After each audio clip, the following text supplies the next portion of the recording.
Today I'm going to be teaching y'all how to wash your nasty cosplay wigs. I decided to do this video with a long wig because the aftercare procedure is slightly different for long wigs than it is for short wigs. First, you are going to fill up your bathtub about an inch or so with water. You don't need to fill the tub up a whole lot, just enough to submerge the wig when you lay it down flat in the tub.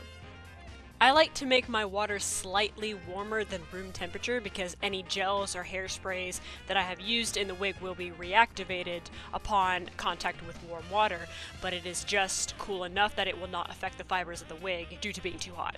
Go ahead and lay your wig flat down as is and submerge it in the water and kind of give it an encouraging little scrub around the bathtub just to loosen up any hair gels or hairsprays that you have put in it and loosen the fibers up.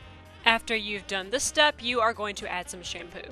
This can be pretty much any shampoo really, like you can use your own personal shampoo if you like. The shampoo that I am using here is Tea Tree Tingle from Trader Joe's because tea tree oil is very good at removing any strong or harsh chemicals such as spirit gums or waxes or gels or anything else that's really hard to get out of wigs. Now, you don't need a lot of shampoo. You honestly just need like a string of shampoo just kind of dangled across the top of the wig on the surface, just enough to suds it up a bit. You will do this on both sides of the wig. Once the shampoo is applied, just kind of lather it up a bit in the bathtub, just give it the same scrub that you gave it earlier. When you're done here, just drain the water in the bathtub to get all the soap away from the wig, and then take your shower head and wash it out with the same temperature of water that we used earlier. If the wig is short enough, you could run it under the faucet if you wanted to, but if you have a particularly long wig, that this could be difficult to do. So if you're using a long wig, then you can just go ahead and use the shower head for as much as you can to make sure that you get all the soap out. Now make sure to feel your wig out when you're done doing this and make sure you got all the soap out, because if you didn't, then when the wig dries, it'll turn greasy.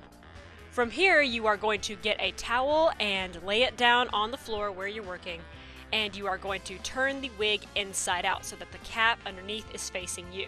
This is because when the wig dries and you leave it unturned, then the cap part could get really musky and dingy and start to kind of mildew a bit because the fibers have not let any oxygen to that part of the wig.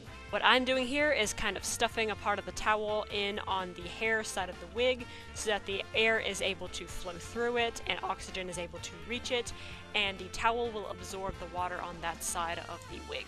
So go ahead and stuff some of your towel into that cap. You can choose to blow dry it when it's in this stage if you would like to speed up the process, but either way is fine as long as you keep your blow dryer on a very low heat, because if you use a high heat, it'll affect the fibers of your wig. When you're done with that, you are free to brush your wig out.